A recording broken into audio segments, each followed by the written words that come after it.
Right, we're good, dude. Thank you. Fix that clock up there. The work session of the Annapolis City Council for Thursday, April 16, 2026 will be called to order at Yeah, you can't use 5 p.m. At this time, would everyone willing and able please stand for the Pledge of Allegiance? Pledge allegiance to the flag of the of the United States of America, and to the republic for which it stands, one nation, under God, indivisible, with liberty and justice for all. Thank you. City Attorney, please call the next item on the, yes, please present the next item on the agenda. First item on the agenda is ID 7726, Budget Overview and Review of the City Council Budget Binder. Thank you. And thank you both for being here. Would you please identify yourselves and help us begin the presentation? And any context you want to dive in, I would recommend we start with just an overview of what we hope to accomplish today. And I'll share in advance that I'm not expecting, so two things.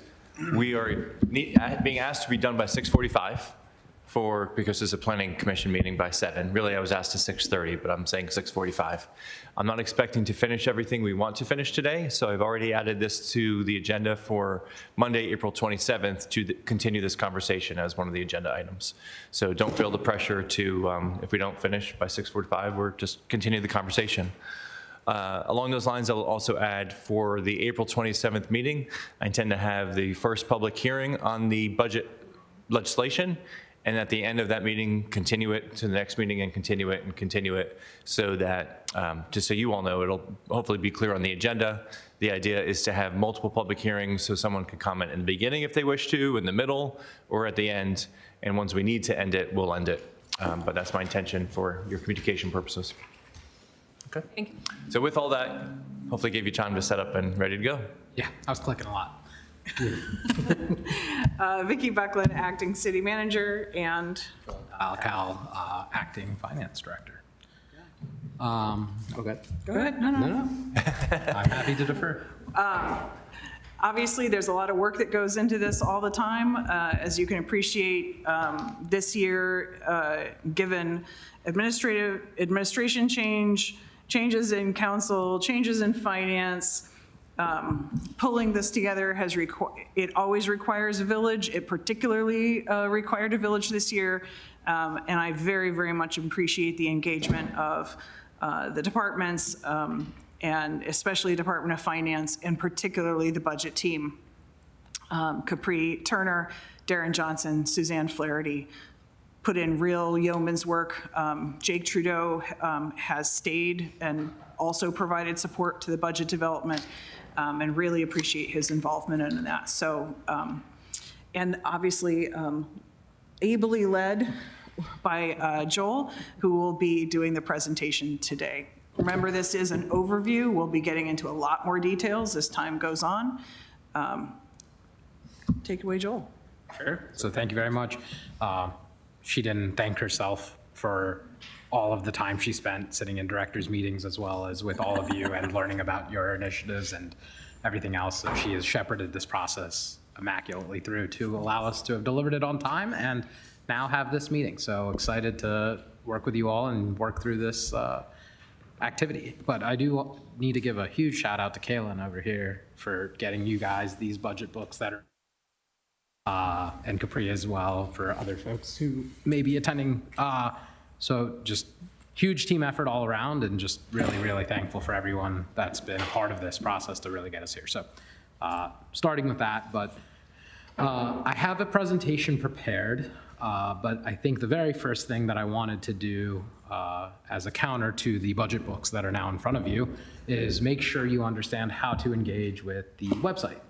So I'm just going to spend a quick 5 minutes on that just to make sure folks haven't had the opportunity yet. But skipping forward in the steps of getting to the city government page and then moving to the budgets proposed and adopted, you'll see that there are both the fiscal year 2027 proposed capital budget hyperlink. That one will take you to what is a PDF, very consistent with what you guys have seen in the past. And then underneath of the operating budget, there is a section that says fiscal year 2027 proposed annual operating budget. Is that my computer? And when you click that link, it'll ask you to proceed to a different website, and it'll bring you here, which is the budget book, but just in web format. And so, very simply put, you have here at the top a navigation bar, and from here you can get into all of the different sections that you would normally see. Standing committees, you just go and see the standing committees, and then you can click the home button to work your way back, but you don't have to. You can also just go directly from standing committees into budget development, into the all funds summary, scroll down, see the data, into department budgets. So navigable, hopefully easy, hopefully straightforward, and then also on the home page, you can scroll below the picture and see individual hyperlinks for each of the different departments as well. That would take you there. So again, making it available to you for purposes of your technology, but we have the paper in front of us, but just wanted to put it out there. I know that the team spent a significant amount of time getting this up and running and making this accessible to you all, so I'd love for some level of usage to just get more familiar with the website. Okay, so that's the first bit of the presentation. Now I'll go on to the actual presentation. So in talking with the mayor and Vicky, it was clear that we wanted to kind of first start with some level of fundamentals. Then there's been a lot of questions here around fund balance and wanting to understand those pieces of it. And then we're just going to spend some time going into revenue expenditures and then talking about the capital program and debt capacity, and then just kind of talk about key themes. Again, this is all going to be very high level, but just wanting to bring people forward to where we are today and hopefully enable and empower you all to ask thoughtful questions and bring things forward that concerns you. So I can stop there and see if there's anybody has any feedback immediately. I see some people wanting to ask a question. Will you go back to how we get to the main website that you just showed us? Go back to the beginning of how you did it. Yeah, so if you go to the Annapolis City website, there's a tab underneath of government called City Budget. And then when you're on this hyperlink, on this page, underneath of operating budgets, you'll see this fiscal year 2027. It'll give you this pop-up saying to leave the website, and then you'll get there.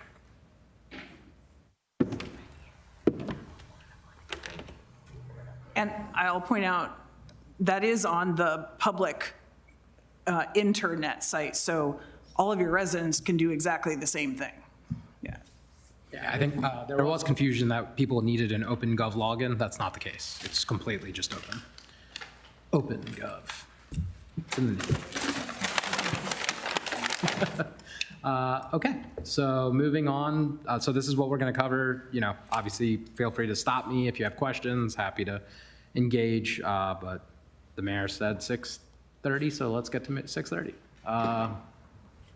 So Budget 101, building shared language. So using the GFOA website, Government Finance Officers Association, it really tells you that there's 4 roles a budget must serve. It's got to be a policy document, it's got to be a financial plan, it's an operations guide, and it's a communications tool. I do believe that we have provided that. As you work through the different pages and the narratives, you'll get the context that meet the definition of the policy document, gives you the financial plan, and it will, hopefully, articulate the operations guide for what it is the city is aiming to do. And for the day, we are just trying to be transparent and make sure that residents, council, and the bond markets all know what the information is that the city is working to accomplish. Fund structure, just for folks as they come online with all the different line items that they're going to see, is that we have what is called the general fund. That is our core fund, our core bank account. It's where a majority of the employees are housed, a majority of the operations are housed, and so therefore you'll see a significant amount of expense and revenue tied to the general fund. That's where the property taxes are received. Enterprise funds, by definition, are self-sustaining. So if you think about our various funds such as the sewer fund, water fund. They all generate fees that are passed on to residents through our rates.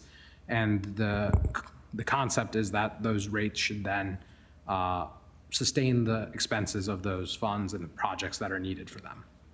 We have other funds that could also be referred to as almost like special designation funds, where we have, specific things that we're doing, such as our Sustainable Mobility Fund, where we are bringing in revenues from,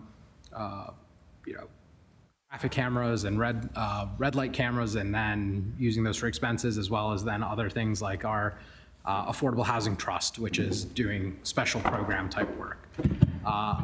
And then lastly, we end with what is these internal service funds. These are funds that are largely part of the general fund, but separately stated for purposes of being very clear. So these are like non-allocated expenses, not specific to any individual department, but really encompass a large portion of our city. So health insurance, our self-insurance, our fleet operations, and our fleet replacement are what make up our internal. See those as well in the budget documents. Yeah.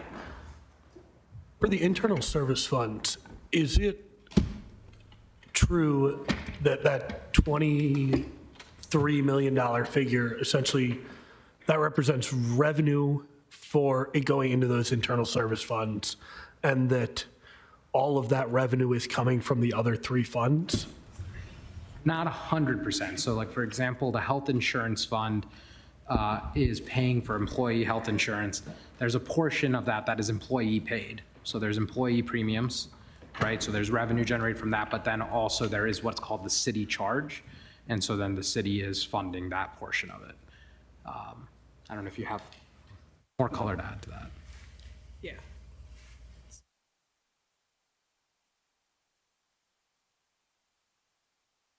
I was asked, have you sent this, or will you send this to us as well, the slide? And is there an easy way for me? Yeah. Yeah, the presentation. Yeah, The we could- presentation.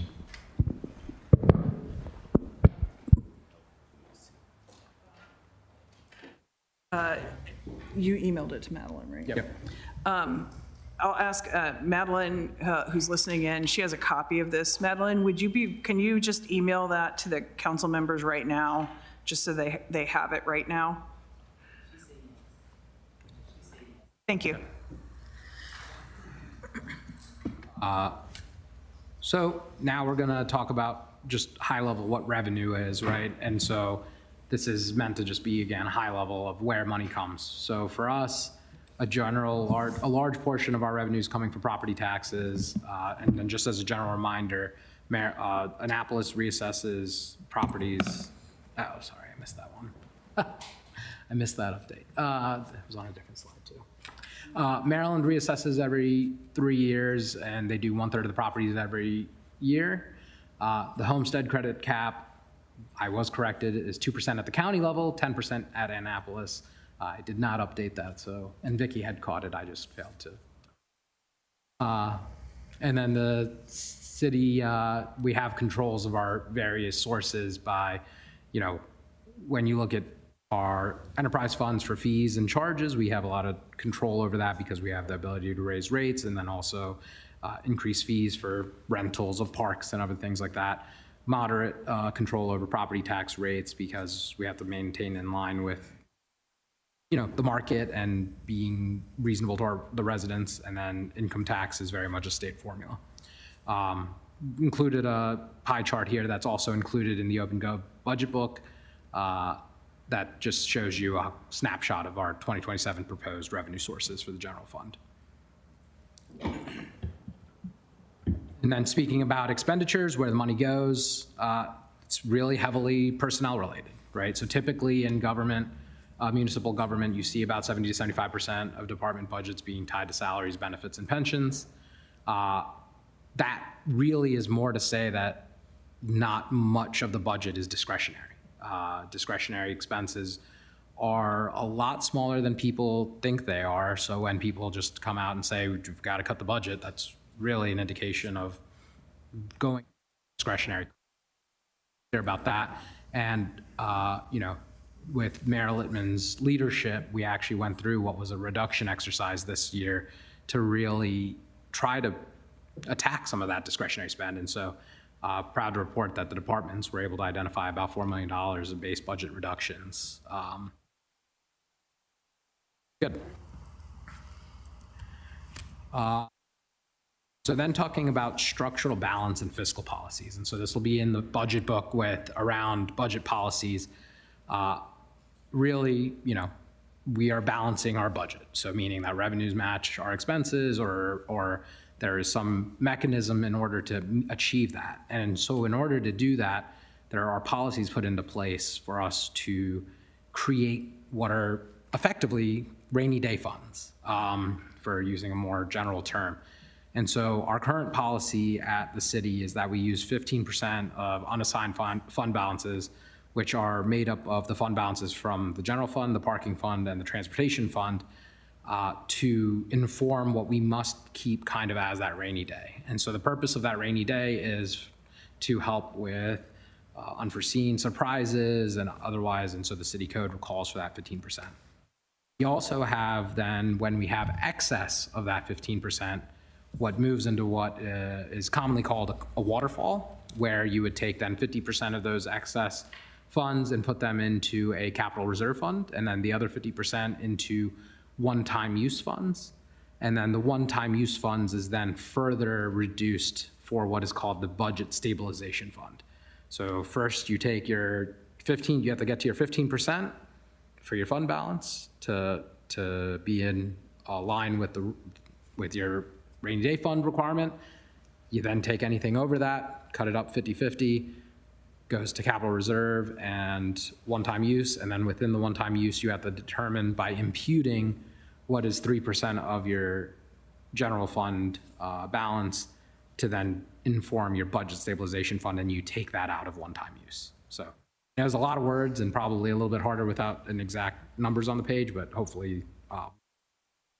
And then I think just this QBM, the quarterly budget monitoring and reporting to council, is really the governance that exists around this process with the finance committee and all of the different the financial organizations that are reviewing financials on a quarterly basis and evaluating how we're performing against budget.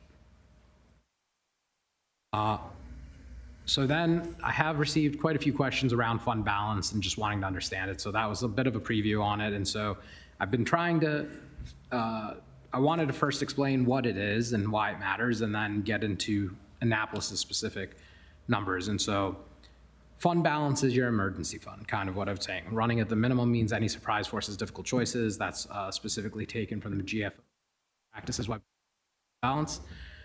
They then assign 4 different categories. Non-spendable, which is items that you have prepaid for, inventory, things that the money's already spoken for, but it's just sitting on your balance sheet. Restricted, legally, so you have restricted funds. So in some cases, I would say the special use funds might be considered something like that, where they're legally restricted for specific purposes.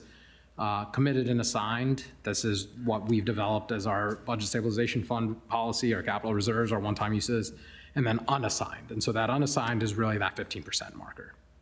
And so while it's unassigned, we hold it there in our rainy day fund capacity. And so now I wanted to give you all a bridge here to help kind of put numbers to the page. And so what we have is, when you get to your end of fiscal year 2023, there's 2 concurrent activities that are occurring. One is that you're trying to finalize your audit and finish up what is the annual comprehensive financial report.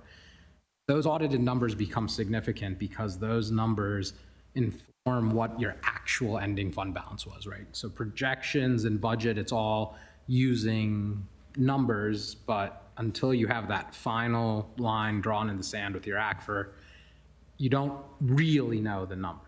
And so there is a criticality to completing the audit in a time that then allows the budget process to move forward. And so we're working really hard to get to that place, and that should help and inform fund balance in a more timely manner. But what you need to see here is that there's a lag, and I'm going to try to explain the lag, but there's a little complicated, but basically you get to your ending fund balance, which you get to 6 months within to the year, because that's when the ACFR gets completed. You then have to perform what is a transfer of your excess reserves. So then going through that waterfall activity to then inform where money sits now in that assigned and unassigned. Meanwhile, you move into the budgeting process to then appropriate those one-time funds and capital reserve funds, and then you're continuously moving through this cumulative amount over time. And so if you look at fiscal year 2023, let's just use the one-time funds line as the example. You can see we had 8.3 million, so I'm in the middle of the page. We had 8.3 million, then we used and also then received excess funding in a net of 0.5 million, increasing our one-time funding balance to 8.8 million. Then at the end of 24, going into through 2025, we ended up using a net 2.5. So that means that we would have, for example, used $4.5 million of one-time money, but then gotten $2 million additional money back as a result of the ending prior year's reserve balances. So like in 2025, you used 4.5, but because of what you had left over at the end of 24, you got $2 million back. And so then you net at 2.5. And so on it goes. And so at the end of 2025, which we completed the ACFR earlier in March, we determined that we had $38 million in fund balance. And so then what I'm not showing here is then that,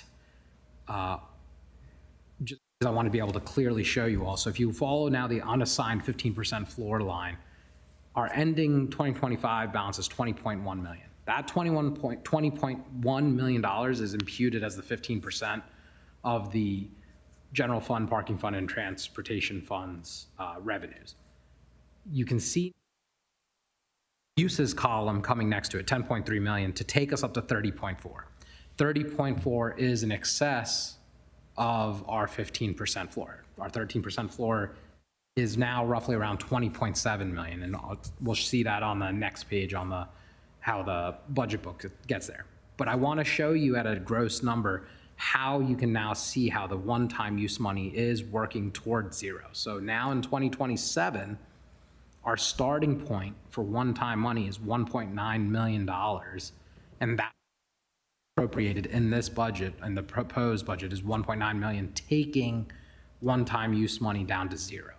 So now, even though we know more one-time money is going to be coming in as a result of the 2026 ending cash balance, or we're projecting, excuse me, that we will have 2026 ending cash, that we will then replenish the one-time usage. We will only appropriate up to what we have known officially to this point. So we are fully exhausting in the proposed budget the one-time use money.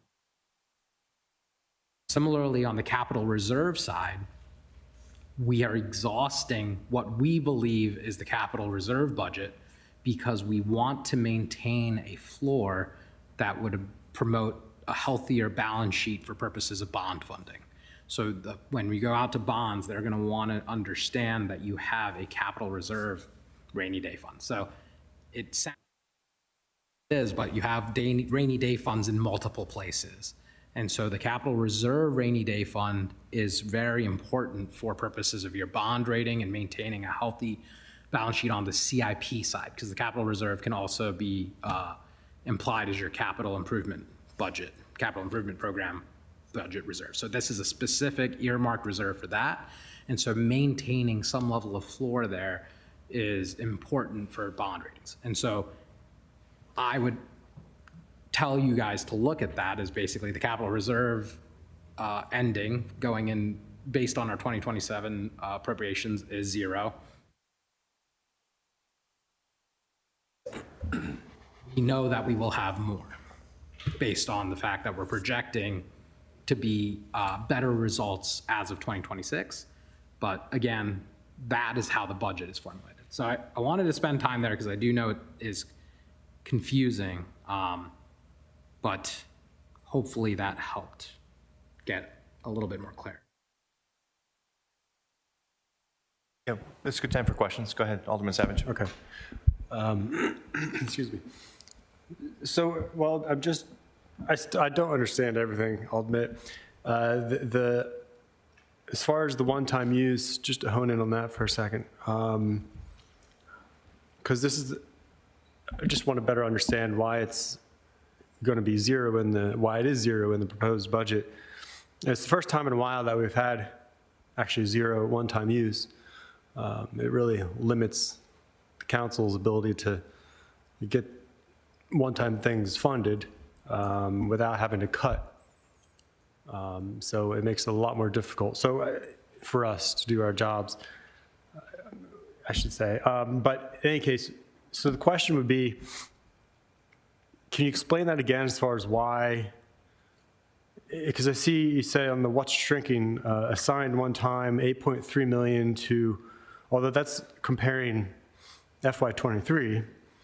Now you said that you aren't factoring in, excuse me pardon me if I get some of the wording wrong, but you're not factoring in some of the projected revenue, which is typically assigned to some degree as one-time use. Is that, so that sounds like it's just is that right? That sounds like a change from. Not quite. So essentially, as you go year to year, right, I've got a starting fund balance. We use a certain amount each year, but there's a new layer that gets added each year based on money that had originally been budgeted but remained unspent at the end of the year. You only know that for sure when you've finished the ACFR. So for 2026 right now, we don't know what that number actually is. We're making, we make some assumptions based on projections, but for responsible budgeting purposes, you can't count on that money because it's not actually known. So we don't budget for it. That'll show up next year as a new layer, right, that comes in, but we typically don't budget for that, budget using that money. So what happens over time, right, I've got an initial balance, we've used some, we've added some, right, next year we use some, we add some. But what you see is that as, like for 25 and 26, we used a bunch of that one-time money. And as we get better at closing the gap between what we've budgeted and what we spend, that means there is less one-time money that gets added as a new layer, right? Because remember, that's coming out of money that was budgeted but unspent, right? So we've got a case both that we've spent a bunch of the one-time money that we've had, and we have a smaller layer that came in as of the end of 25. So if you look at how much we have committed for one-time funds, last year, there was 4.4 million of one-time funds that was committed. This year, we only had 1.9 million available, right? So that's part of why you see the use of the one-time funds. We are actually using much less one-time funds than we've done for 26 because there was less to start with, because we spent a bunch of it this year. Yeah, I guess I'm just. Does that make sense? No, not entirely, but Okay. I should have had another coffee before I came. But I guess at some point, it'd be helpful, I think, for me to visualize, to see exactly what's the difference. Why did we have one-time use last year and the year before, but not this year? Is it a change in accounting practices?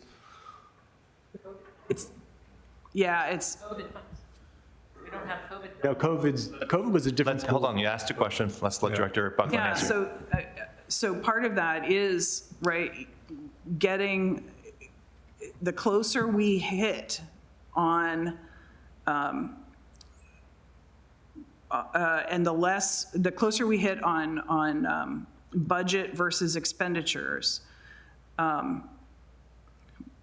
specifically in the general fund, then the smaller that's going to be. In some sense, the availability of one-time funds, it is a reflection of how good we are at predicting how much we're actually going to spend, right? So the better we are at predicting our revenues, better we are at predicting our expenditures, the less one-time money we're going to have. Thank you. Alderwoman O'Neill, you had a question? No, I was saying that Microphone. for the past 5 years, there have been allocated funds that came from COVID revenues, I'm going to say revenues with quotes around it, that were partially used in one-time funds, and in 2025 was the deadline for use of those. So that's why you see that huge expenditure between FY25 and FY26, because we had a deadline to spend those, otherwise they were going to be taken away, I believe. Yeah, I'd have to look at how the COVID money plays into this, but in general, we're getting better at the prediction. And so as an ongoing matter, again, the better we are at it, the less one-time money we're going to have. Just said another way, if you have a balanced budget and then you balance, actuals are balanced, you would have zero reserves. You would have zero excess to then go through the waterfall. But because we have that 15% requirement, that would still always be there. I'm sure someone's going to ask me, how do we access the 15%? I actually don't know the answer. Yeah, I actually would have to look at what the process would be for accessing that. But I will tell you, just on a personal level, like, the city's not facing something right now that would warrant tapping into that. Right. Alderman Huntley? Yeah, I just wanted to weigh in on this also. This is an answer, not a question. But I think there's two layers, one of which the city managers described very well, that we're getting better at estimating, right? The other point is when the mayor's budget comes out and there's some amount of one-time money available because there's a difference between what we thought we were going to spend and what we actually did, the mayor can choose how much of that they want to appropriate in the initial budget. And so I think last year there was, maybe it's saying up here 4.4 million, I had 4.6 in my head, but either way, call it 4.4, of which the initial mayor's budget appropriated 1.4 or 1.6 million. And so whereas in this budget, we can see 1.9 was available, 1.9 was appropriated. Sorry. Alderman Savage? Yeah, excuse me. Just before you start, I just want to get us back on track as much as possible. So you've asked a couple questions already. Just bear that in mind as you ask the next question. Yeah, no, just following up, that's helpful, Alderman. But yeah, I do remember that now. Like last year, there was actually more one-time use than we were presented with, just because the administration had assumed a certain use of the one-time use. So I guess that's one thing that I'll be asking for, is a list of all the discretionary one-time use funds that the mayor's baked into his budget, because those are the numbers that we get to kind of really have an easier time to reallocate as opposed to Happy to show you. staffing and programs. So if you go into the actual budget book and you go into all funds summary section, you would scroll down to what is the supplementary explanations, use of fund balances and fiscal year 2027 proposed budget. And so you'll see here that our usage of the capital reserves are for these projects. And so you're going to see some in and outs because there was some relief from the capital reserve, and then there was some spending in the capital reserve. And then on the one-time reserve for one-time expenditures, you'll see by department and by item what is making up that $1.9 million. And if you wanted to compare that to last year, this is always in the budget. So you could open up any year's budget and see this breakout. I do remember that. Thank you. Personally, I always like to have, I think it's always good to have a pool of money that's not already allocated, that the council can have dialogue about. You do. So, yeah, as a Believe philosophy. me, I went through the budgets and so did the mayor, when we didn't have that, and it's a lot more contentious because you actually have to cut something to get something. Yes, that is my budget philosophy. We are not having just an open piggy bank, that all the money that is available has been thoughtfully allocated towards specific projects. You see certain change in philosophy of a lot more money towards PAYGO, as I mentioned the other day. You also see money strategically reserved in case there are union negotiations that require us to revisit coming up with some money. So yes, it's right. All the money, which is significantly less, as in like half of what was last year for one-time use, has been thoughtfully allocated already. Alderman Thorpe, you had a question? That's okay. Okay. All right. If you can continue with the presentation, please. Yep. Just wanted to shout out that I was thankful that you asked the question because I really wanted somebody to get me to go back to OpenGov. Really easy to find it and get there. So just a shout out to OpenGov. Yeah, so I think we've beaten this one down, so we will move on. Yeah, we'll just skip that slide. So now let's get into section 3, which is the revenue trends. This is the schedules that you will see in the budget. I know they're a little hard to see right now, but I'm sure you can look at them in your specific budget books.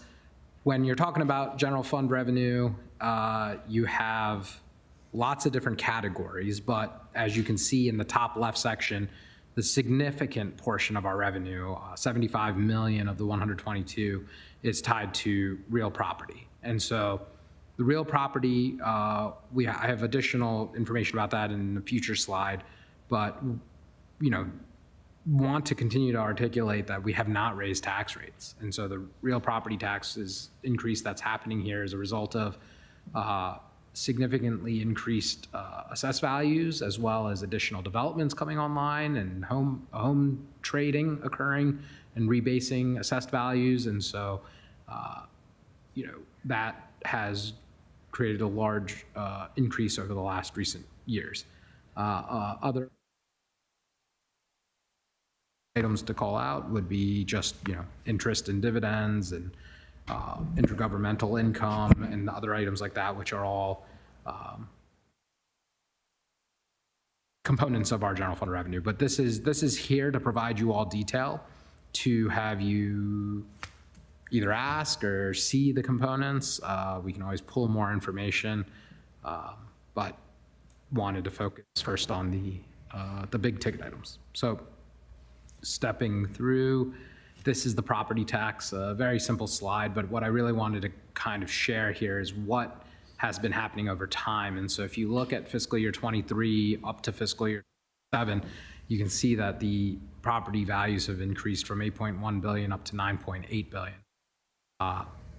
Thought it was useful to also understand that the residential share has increased over time too, which speaks more to the assessed values of the residents in the homes, as well as the additional residential homes, as well as the home trading that's occurring, raising those assessments. And so then that's what, go ahead. Yeah, when he says home trading, do you understand what he means by that? So you guys are familiar with the homestead tax credit, right? So when a home changes hands, that assessed value is reassessed, and that homestead tax credit gets essentially rebaselined, right, to that new value. So that has an effect then for us, right? Yeah. Quick question for you. The alternative to residential is commercial, right? So the other 38% commercial? There's more nuance to that. There's a few different buckets, but you got like agriculture, you got there's a couple of other breakouts there. But If you don't mind breaking that down later, I'd be interested to see. Thanks. Will you actually go over, for those who may not know, what the homestead tax credit is, as well as how the relationship that we have with the county for persons paying property taxes in the city and or the county? So homestead, and any of you who have other perspectives, I'm not an expert, so correct me. But the homestead tax credit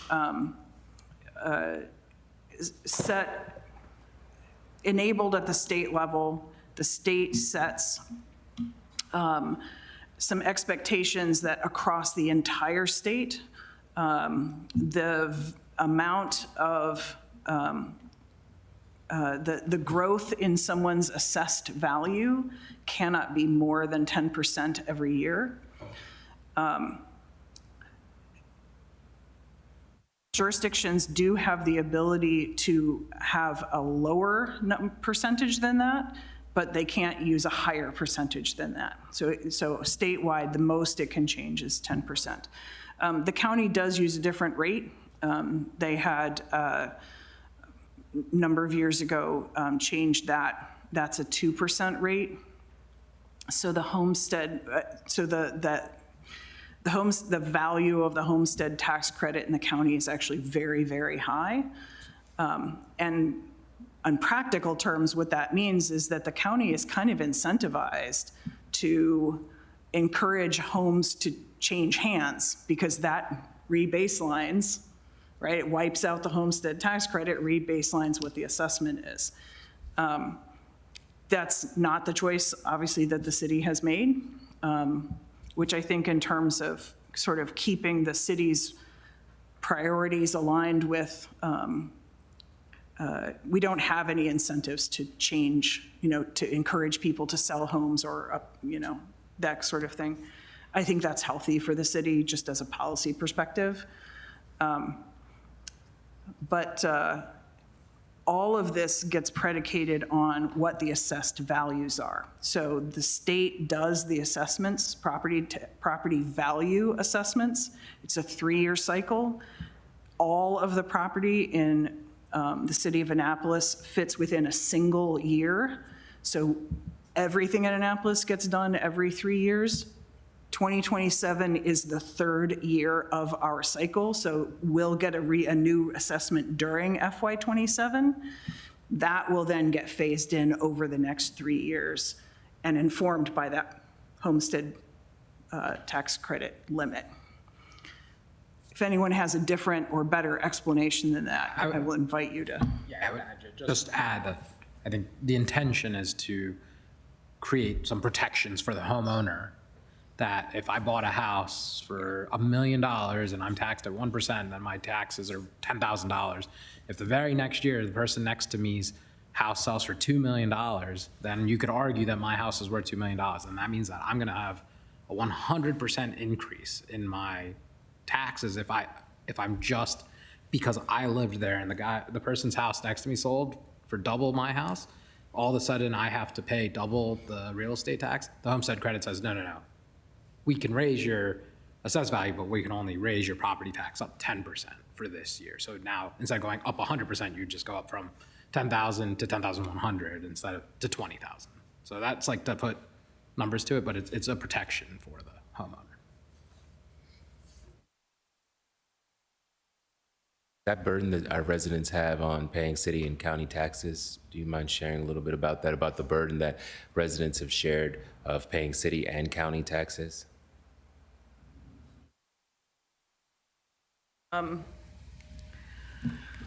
I am definitely not the expert of the interaction of the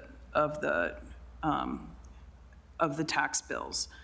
That said, the city, because the city provides some services that that county residents, for other county residents, the county provides those services. So police and fire, for example, are good examples of that. There is a calculation that's done to essentially sort of make up for that, so that the city gets in some sense the money that residents would have given to the county. There's a payment in lieu of taxes. There's a calculation that comes to the city, and essentially the idea is that city residents aren't paying twice for the same services, right? and getting them only from the city, but not getting them from the county. So there is some disaggregation that happens sort of on the back end around some of that, because, you know, it's not like you get an itemized property tax bill, right? So some of that disaggregation happens on the back end.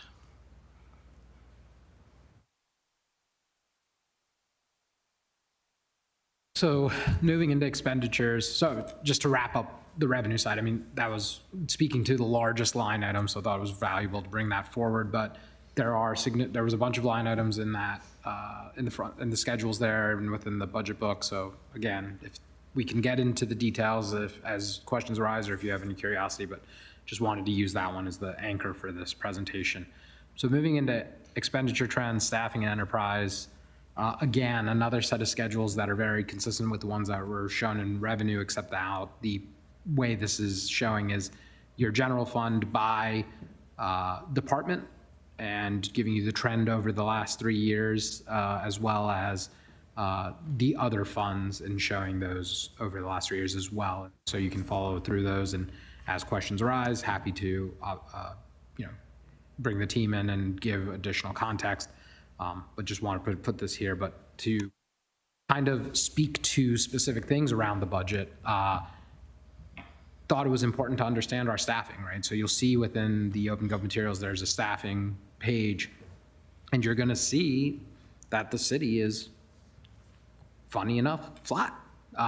So if you look at the full-time employees, it's the end of fiscal year 2026, there were 671 positions that were considered full-time. At the end of fiscal year 2027, with this proposed budget, we'll have 674. You'll see that there's been increases in civil service, reductions in contract, and then on the part-time side, you'll see that there's been a slight reduction. The part-time number is really large, but just wanted to put it out, the reconciliation off to the right here to just quickly call out the, the part-time positions and their totals that they get to. I do want to call out one thing with those part-time positions. I would take those raw numbers with a little bit of a grain of salt. We've made a change in how we approach budgeting for some kinds of part-time positions this year. Rec and Parks gets affected by this. Harbor Master gets affected by this, a few others, where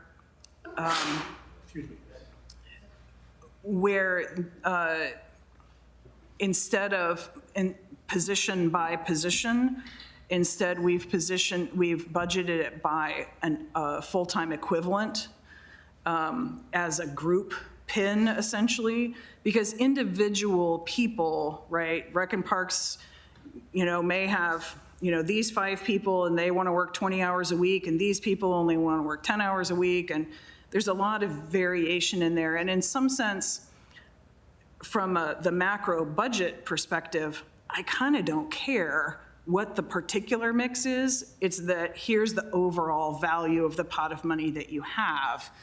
And so we have made that change this year. So like I said, I'm gonna ask you to take these numbers with a little bit of a grain of salt. We're in a little bit of a transition year as far as how do we count positions, but just from a budget perspective, right, we're looking at more of an FTE, full-time equivalent view of what's the pot of money you have available, if that makes sense. I saw Alderman Huntley shaking his head. Yeah, I thought last year that would make sense, and I'm happy to hear you transitioning to it, so thank you.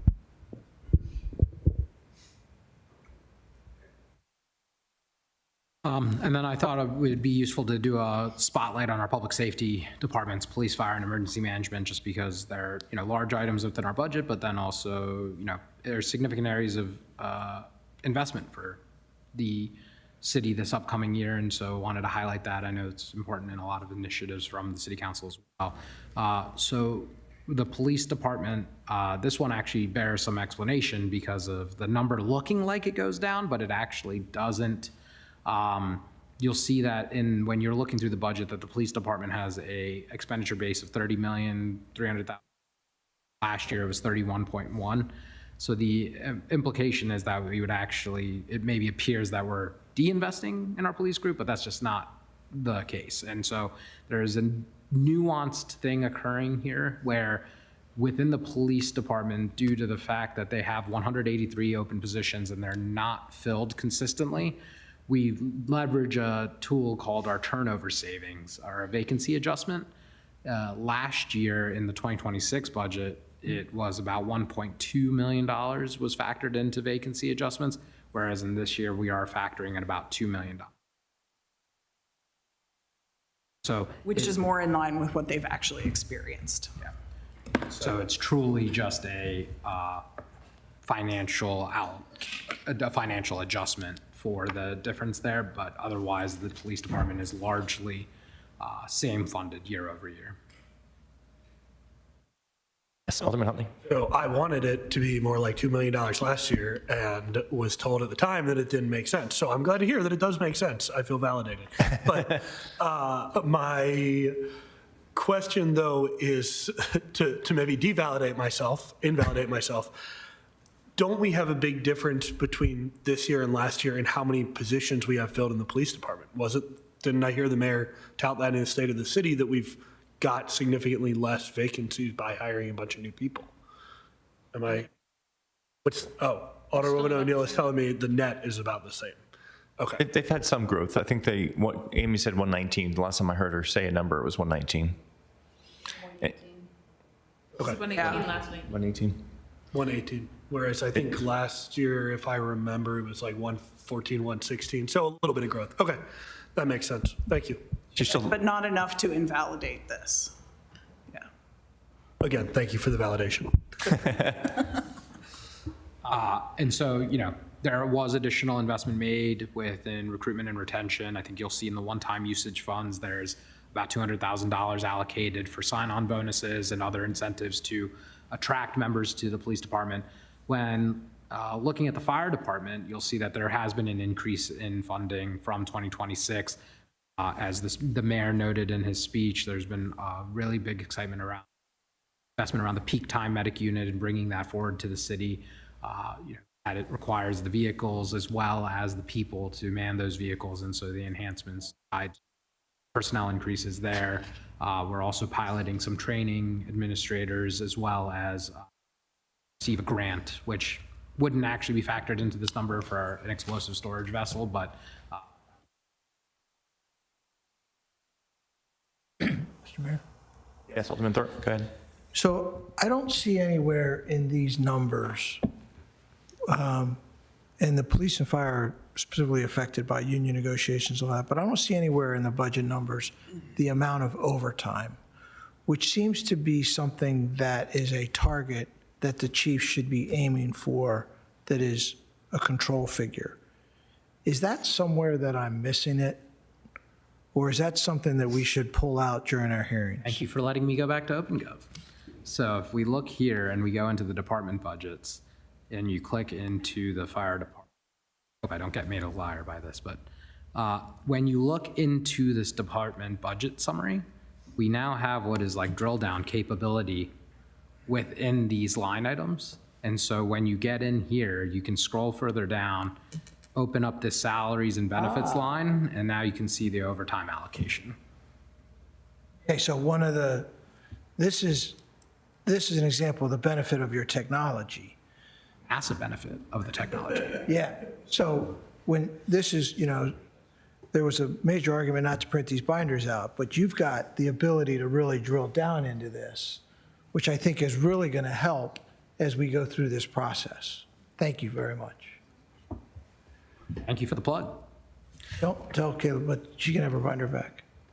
No, I'm just kidding. Okay, so, and then moving on to Office of Emergency Management, this one does warrant some discussion of just bringing this forward to you all, just as you look at it, because the numbers will look interesting. But the budget for Office of Emergency Management will have increased quite significantly from prior year, and that's really around the uncertainty tied to grants. The grant numbers sit in a separate section of the budget of the revenues you'll see, and as we've received significant grant funding that has supported our OEM department. As a result of the uncertainty there, we have brought the costs back into the general fund to settle concerns around uncertainty and to just ensure the success of that department going forward. Now, if those grants actually materialize, obviously, we will use them. But we wanted to make sure, as just in terms of the budget, that if in fact things stay where they are and they don't come through, that funding is available to maintain the current personnel complement. Yeah. Yeah, Alderman O'Neill, thank you. Thank you. A quick question about that, because we were told by Chief Simmons in February, when he came to the public safety, that he hasn't received grants that were expected to be received last fall for FY26. How does that affect FY26 budget going into FY27? It doesn't. OEM has historically underspent a number of its grants over the years. So they actually had a backlog of grant funds available. They're not scheduled to actually run out of grant funds, already gotten appropriated grant funds until like October of this year. So that's when the general fund stuff kicks in. So for 26, he's actually really not affected by that. Okay. But he would be for 27, which is why we have it here. Right, and if those funds do materialize, then this will be better in FY27. Then that would free up those funds essentially in 27, correct? Thank you. Yeah. Anyone else? Okay. So not to get ahead of Stan Tech, when I know they'll be here later to discuss much more of the enterprise funds, and also Burr and team will be discussing them. I just thought it worthwhile to give a high-level view of enterprise funds and what happens there. And so there is an extensive process completed by DPW alongside Stan Tech analysis of what needs to be done to maintain these enterprise funds, sewer lines, water lines, the cost for recycling or otherwise, to then inform how that costs need to be managed through rate increases upon the residents. And so there is a significant amount of work put into that. There's studies not performed and workbooks are prepared. In doing that, they do evaluate where we need to land increasing rates. And so this budget today will propose certain rate increases as displayed on the screen in order to offset, large increases in costs tied to, inflation-related costs for work being done, as well as material costs, as well as just additional capital work that needs to be done. And so the capital work taken on by those individual enterprise funds would be captured by them, bonds taken on by those enterprise funds, therefore paid back by those funds themselves as well. I did want to just put out there that based on the current rates, you would see the sewer and the water fund are both using existing fund balance or projected to use existing fund balance into this fiscal year. And based on how the rates are the rates were implemented with this and on a go-forward basis, you would actually see a depletion of those funds in 2031. And so it's a long time from now. We will continue to evaluate, we'll continue to make adjustments, but that's just really what that says. The depletion there is that rate increases will need to continue into the future to meet these demands. And for the benefit of everybody, that's a separate city council work session every year that goes through this. So we take this as a data point in this budget, and several months from now, we have the opportunity to get the Stan Tech brief and make those decisions. Alderman Savage, then Alderman Huntley. So I'll stand first. All right. Just due respect to Alderman Thorpe, I think it's actually a finance committee meeting, I don't think we're doing this at a work session. It's the April 30th is Davenport, which I always get confused with Stantec, but no, it's one of our finance committee meetings. Got it. The point being for the city council is this is real input or impact on your residents. So it's probably a finance committee that you might want to attend. I would just add for context, from my perspective, the Stantec review of this gives us a lot of political cover, and I don't mean it I don't mean it in a negative way. I mean it frankly as a positive way. It takes the politics out of the decision-making. Right. It's a fact-based analysis of how much money do these specific functions need, how much money do they have, and how much more money do they need over the next number of years to set us on a path to address it. So it's not political decision-making. It's not, it's hedging. It's numbers. That's years of experience talking. I'm a new guy, and when I saw that, I had the same exact conclusion, and that's my point. Yeah. Especially trash in particular, point out. I don't mean to get into the specifics and derail our conversation, but just quick anecdote. The city just rebid the trash collection, and prices went up, and from even the best and selected bidder, the prices went up significantly. So we did our due diligence to try to bring costs down, and we're offsetting those increased expenses from other things that Burr is doing. But bottom line is trash went up. We can't control that. That's the market, and the fees reflect that. Alderman Savage? Thank you, Mr. Mayor. Yeah, absolutely. I mean, as you'll see and I thought we did some of these presentations publicly, or at least we used to. I mean, as a work session, as opposed to just as a committee. I think there is value to do these as a work session because of the public importance of them, but also just to understand, because the mayor's absolutely right. I mean, when you dig into these studies, they're done by Stantec along with staff, but they're based on a projected need of our infrastructure to keep pace with, make sure they're maintained, make sure they're replaced, make sure we're doing the big projects. Like, years ago, we had to increase water significantly because of the new water plant. I mean, so those kind of things. And so, but I'm glad the stormwater's had a good projection, but I'm just wondering, and I noticed this earlier and wrote this down to ask, but why were we so off the sewer, the water, and the refuse, especially sewer and water? They're using so much of the fund balance. Again, typically I'll have to dig into the reports, but typically they're based off of actual needs, planned work. So that tells me we did more than we anticipated. I'm just curious why. I mean, maybe I'll save that for Stantec, but.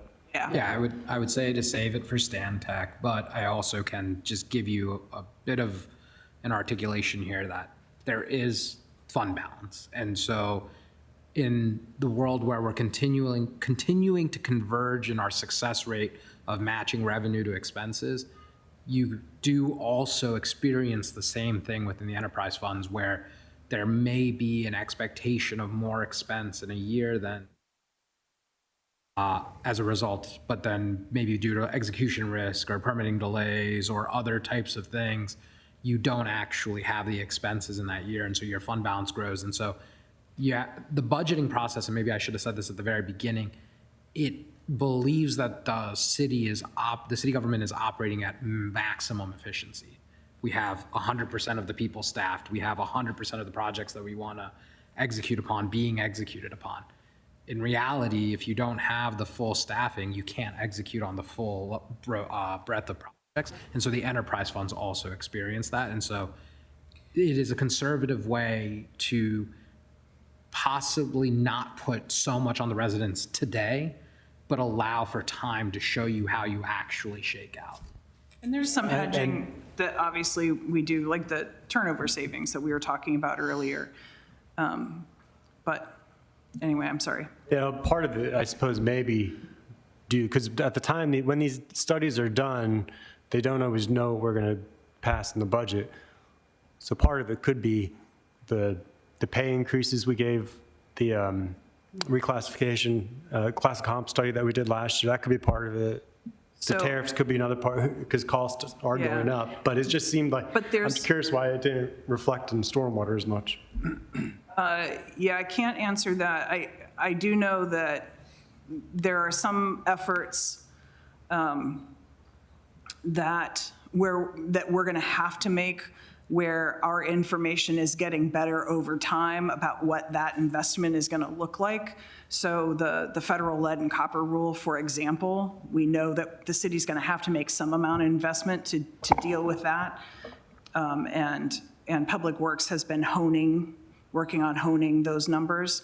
But we know more now than we did last year, and some of that kind of stuff comes up in the rate studies as well.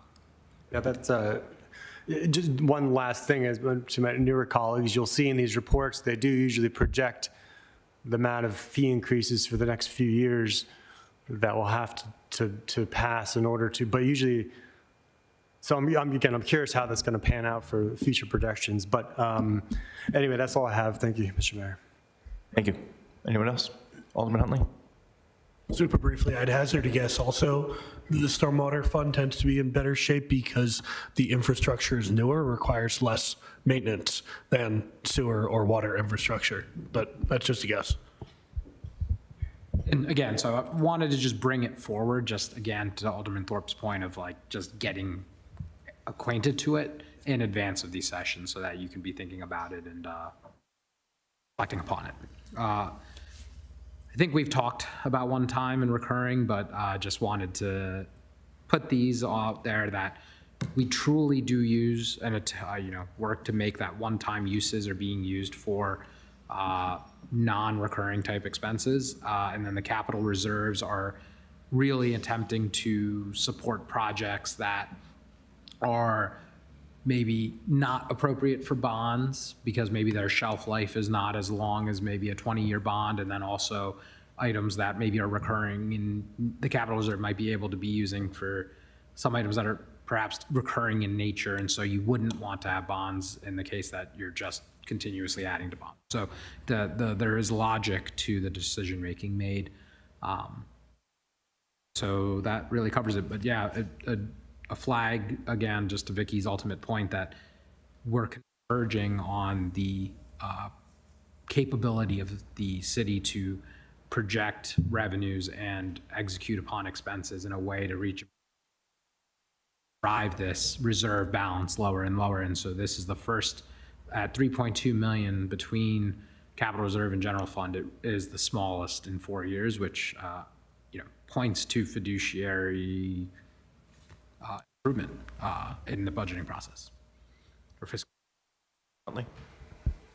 First of all, how are we doing on time? I can minimize how many questions I ask. Are we about on pace? We're going to have unending amount of questions. So like I said at the beginning, let's let them do as much of their presentation as possible. Let's ask as many of your questions as we can get in. We're not going to finish our questions today, and we're going to continue the conversation so that you have that opportunity. Okay, I'll try and make it an easy one. Can you follow up and send to us whatever sort of GAP or GASB standards there are that outline exactly what the requirements are for one-time versus recurring? Wherever that's written down as what the rules are. I don't believe it's GASB or GAP. I think it's actually more loose. It's our policy? And do we have it written or? I'll need to get back to you about where that's written down. But I will tell you that I do not believe that it's a GASB or standard. We did get asked about that specifically and talked about it in the bond rating, the meetings with the bond rating agencies. It's clearly a best practice, and clearly part of the reason they ask is because not everybody does that. Gotcha. Okay. Well, anything you'd send me on what denominates it would be helpful. Thank you. So now moving into capital budget, CIP, and debt capacity. Again, going to speak high level to what Davenport, who is our party to support us with bond offerings and evaluating our debt capacity. But I'm going to touch on it, but just again, to bring awareness and allow you all to start digesting the information. I'm sure a lot of time on questions on, so I'm just heading it off right now that I probably would prefer us to hold a lot of that for Davenport. They're a great consultant. But just want to, again, remind folks what the difference here between a capital budget and an operating budget is, or a capital improvement program is. The operating budget, similar to like what we've been looking at with the general fund and everything, this is really where you're housing your day-to-day costs. You're renewing it on an annual cycle. We really only spoke about 2027 when we were speaking about the, that's what we were working on, proposing and appropriating and working expenses again. But on the capital budget side, you'll see that it actually spans a much longer time period. It's actually a 6-year budget where you're looking at large-scale projects or, long-lived asset type projects where you're getting into infrastructure and build as vehicles there. But I should correct that and say that our fleet replacement is up in the operating budget side because we use capital leases, but that is a nuance that I can get into. And typically what you'd see in your capital budget is that it's funded by bonds, grants such as like the large FEMA grant at City Dock, and then also pay-as-you-go reserves or cash or capital reserve monies. So, you'd expect debt service and everything else to be really significant there. For fiscal year 2027 to the 2032 CIP summary, you'll see in the CIP budget that at the general fund, we're anticipating increasing bond authorization by $14.1 million. If you then look out across the out years, the total planned borrowing goes up to 92. Now, that number doesn't 100% reconcile because it's really $80.2 million of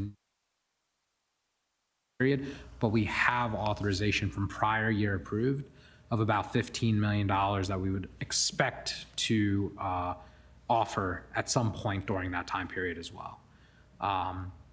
The largest project that you'll see on the CIP budget is going to Dock, but we have large scale projects, firehouse replacements and potential city offices, which the mayor referred to in his speech, are upcoming. And so you'll see some cost allocations to those projects in the budget, but you won't see fully fleshed full construction cost budgets yet because we're at such early stages of those investments that we need to understand what that's going to be. But there has been significant costs earmarked for those in the CIP budget. I do have a note here about the capital leases, so I'll address that now. So there is a significant effort of evaluating our fleet and understanding where we need to do. Fleet replacement fund is a internal use service fund. One way that we can manage to that is actually leveraging debt that aren't bonds, but rather we call it a master capital lease. And so what we'd be doing is pledging the collateral of the vehicle against those capital leases and building up our fleet that way. So we've been in discussion also with Davenport on that side of the house. And so that's why it trickled into my CIP side, but really more of an operating expense. But the debt capacity is not affected by capital leases because we're not collateralizing city assets, we're collateralizing the vehicles themselves. And so it is a nice vehicle for us to leverage to put the collateral asset with the debt itself. I would move on. So the debt capacity. Joel, let me interrupt you. I think it's worth just highlighting for the vehicle replacement fund, just because you mentioned it. I'll try to be real brief because I don't want to derail you. This is something that we've got tons of vehicles that have not been replaced, and not only have they not been replaced, but there was no schedule to replace them. And so part of the creation of central services was recognizing that this had not been going well. So I'm not trying to take credit for being original with this idea. So this is Matt Flinner's effort over the past year to take that issue seriously. His plan for it to be fully funded is about 4.4 million. I'm doing it by memory, I'm not looking at it, maybe 4.5 million. And then he had B, C, and D was down to using 2 million. But the 2 million option leaves a lot of vehicles that are 20, 25 years still on the road. And so it's a serious issue. So we really made an effort to get to the fully fund the 4.4. The $1 million from the state for the 2 medic vehicles took $1 million out of it. So obviously that's huge. so down to 3.5, and I think we ended up around 3 million in that vicinity. So we didn't fully fund it, but we tried to make a serious chunk. So when we're talking about the one-time use, that's why I'm kind of nodding towards you. Some of those funds, for instance, were going towards that important projects like that had not neglected because they've been starting to be addressed, but really needed to address quickly as new expenses. Okay. More to come when we get to drill down on that, but I just, again, expressing the expenses aren't frivolous, therefore important needed things that haven't been done. Great. Moving on, just as, again, a high-level view of Davenport's debt capacity analysis, just as a reminder, the rules, the legislation of what we are entitled to do here at the city is that we maintain what is a 10% target of our general fund expenditures. And we have an ability to work up to 12% as our ceiling. With the current borrowing that we are projecting with this capital improvement program, we maintain within those policy limits. And we actually are, well within the 12%. You will see, though, that in the debt capacity analysis that we have currently, that we go slightly above our 10% target in fiscal year 2029, but then come back in. And so how that can happen is because there's quite a few assumptions in there, but basically that our general fund expenditures increase every year about 1%, and then that allows and increases capacity. And then, so if things were to change drastically there, you would obviously have your policy numbers move around. So just wanted to flag that for folks. And then they're in the assumption notes such as our interest rate and the 20-year amortization. And just more bringing awareness and just initial information to it to inform your evaluation.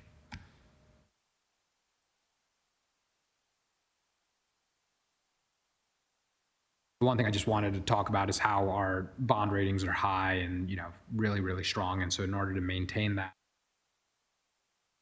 strong fiscal policy of maintaining within these policy limits as well as maintaining those reserves. So getting into the last couple sections here. So putting it all together. So Joel, yes, Alderman Thorpe? Hate to do this to you, but can you just go back one slide? One more. Yeah. So again, what this slide means to us, to make sure we all understand, our policy target is 10%, but we were at 7.81%. So by increasing it, getting closer to our target, which is a well-researched effort to get to that point, what's the right place for us to be in debt? Is it fair to say what that does is that allows us to have more capacity to do capital projects, which is for the benefit of the residents? Yes, is my view, but I want to put an emphasis on it, that as we're thinking about a planned government center, for instance, the amount for fire stations is only enough for, frankly, one fire station, not all three. There's a lot of projects in there. There's always risk for city dock project. So you really want to give yourself room for capital projects, give yourself room to get to the 10%, let alone not, and even if you have to get above 10%, but to not go near the 12%, because there's always going to be more projects that are really important to do. Okay. And I will add to that, one of the things that you'll see as well is that, remember we had talked about the importance of doing some clean out and alignment of appropriations with execution timeline. There's a lot of that got done this year. And what that has meant is that the city has traditionally sort of put a lot of those appropriations in the current year, even if we weren't planning on using it then, and then there was a steep fall off in the out years. That is more even now, but you don't want to use up your capacity across every year. There is a certain amount of fall off that you would like to see because stuff happens and there are new things you're going to want to bring online. So there's a balancing act that's required here to the mayor's point, and I think to the point you were raising. The goal is to invest in the city. And, whether that's roads and sidewalks and all these other things that we're very interested in. But then there's the fiscal responsibility side of that and leaving yourself room for future needs. And so there's a balance between those two things that's part of any CIP effort, budgeting effort. You don't want to spend too little because you're not investing enough in your city. You don't want to spend too much because it's not prudent. And just another alternative to think about too is you don't have to necessarily add more projects because you have capacity. Maybe you find ways to accelerate and incur expense faster, but finish the project and execute quicker. Yeah, that's good. Good point. Alderman Smith-Brown? Yes, if you will, share us, for those listening and can reference it in future reference, the Davenport as well as Stantec, who these people are, our relationship with them, how we got to this point. Obviously, we may know, but for those who don't. Yeah, both of those are firms who specialize in certain kinds of financial analysis, working with local governments. Stantec in particular works with us around that rate setting, and they have expertise in those kinds of capital efforts. So city's had a very long-standing relationship with Stantec. They come in every single year to help us with that rate setting. City's also had a very long-standing relationship with Davenport. It's a different company, obviously, but they specialize in debt and bonds, not just bonds, but we use them mostly for bonds, and planning of debt projections. They help organize us and go with us to the rating agencies in New York and all that kind of stuff. And so these are these financial services, in some sense, financial services companies. City has longstanding relationships, and they help us navigate some of these particular questions. Will we get a report from Davenport on the proposed budget, or do they not give a report until it's executed? No, so that's the April 30th. They will be here to talk with the whole council and the Financial Advisory Commission. It's a joint meeting to go into much more depth about this. Terrific, thank you. Yeah. I just wanted to add the other value there, and the mayor touched on it earlier, is that while they provide expertise, they also provide independence and understanding that they're trying to provide the analysis that is going to be apolitical and not really be driven by other biases. And so supporting the city in a different capacity in that way. So I think that that's really important. Okay. So putting it all together, so really wrapping up, I think I'm going to hit the 6:30 timeline. The themes here: revenue's growing, it's real. Fund balance is healthy, but the budget is always tight because we have this 15% requirement. We've stabilized staffing. The head count hasn't shifted too much year over year, and we're executing. We just need to get those vacancies filled in. The enterprise funds will be looked at, and that'll be something that we'll discuss with Stantec and just make sure studies that you're applying that lens. We have a lot of capital needs. There's significant investment going in the city, whether it be the fleet replacement or sidewalks or whatever have you. There's been a lot of investment going on in the city and making sure that we're doing the right things. And then the budget is balanced. So we good about it. Great. Thank you very much. We're going to take your questions in just a second, Alderman Savage. Just want to make sure we have time for a question to you all. Informal poll, because we don't do voting here. I expect to have a finance director for your approval very shortly. Possibility for confirmation on April 27th. And so my question to you is, would you all like to have a closed session like we did for the city manager, or would you prefer to meet them informally like you did for the city attorney at the Saturday breakfast, Monday lunch? We could go either route. And so, number two, so informal, either one. Do you have a preference? Closed session, okay. Number one, closed session. Daisha? Okay. Good. Use your mic.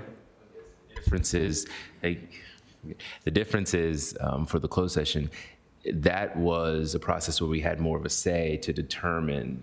Yeah, this won't be that. Exactly. So So either I way, it's think one that's- person.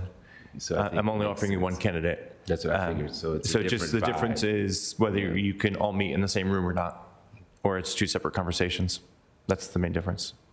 Closed is fine. Okay. So either one? Yeah, otherwise fine, but we have two for closed. We have two.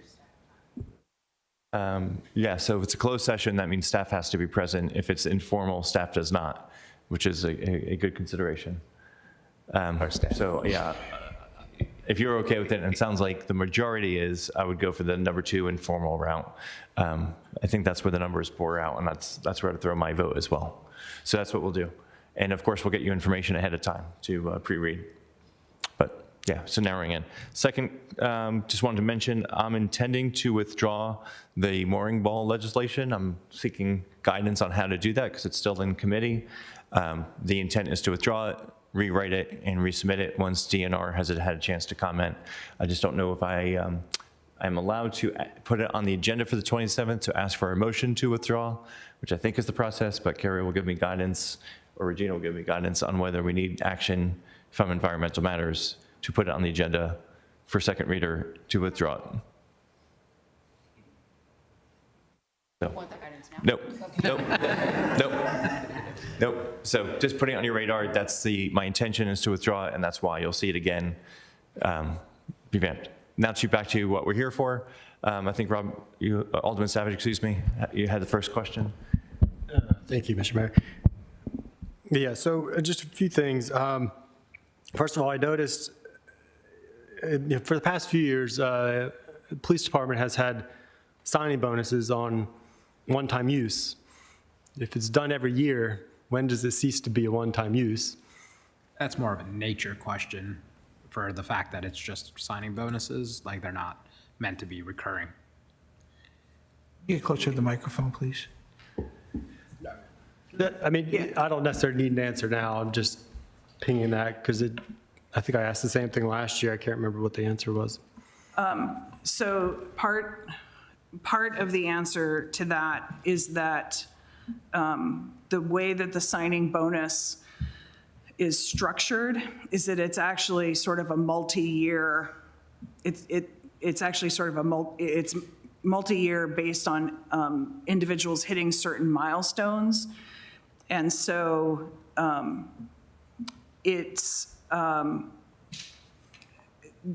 that ends up reserving some funds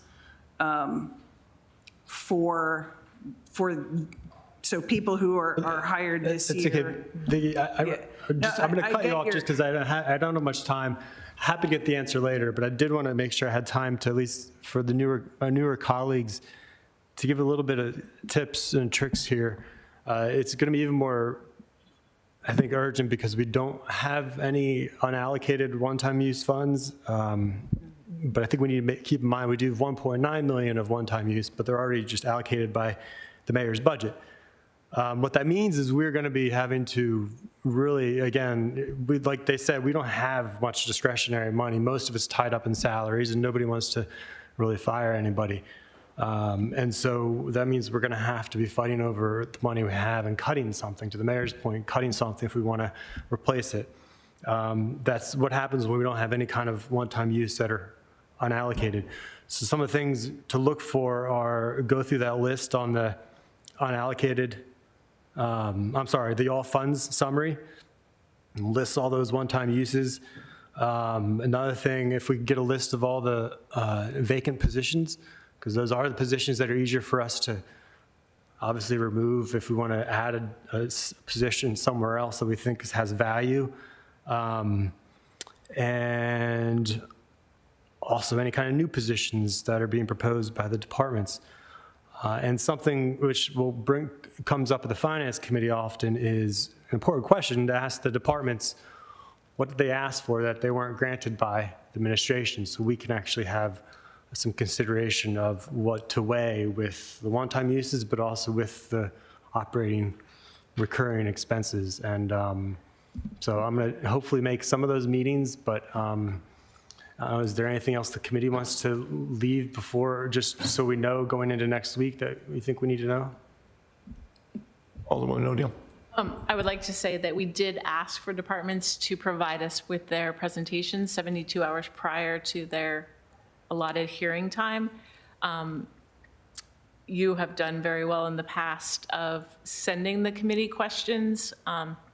Because we have a finite amount of time per hearing, if you have questions, it's actually easier to send them through to either Harry, Frank, or myself, so that we can either incorporate them if it's a question that's similar to one we're already asking.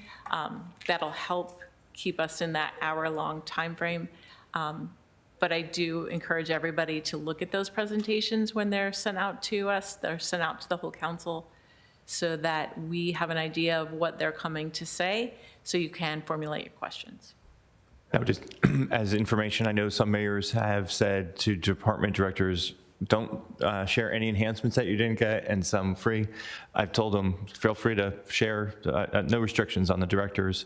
And I specifically had some conversations of, they asked for, I remember one with Burr, 200,000, or maybe it was 100,000, I was putting in 75,000, and I said, feel free to ask the committee for the next 25. So they don't have any restrictions. Just to put a fine point on what Alderwoman O'Neill said, please do send in questions. If you're going to do it, please make sure I'm included on it, just because I'm managing those meetings. CC these guys, great, but please make sure I'm included on those. That was all.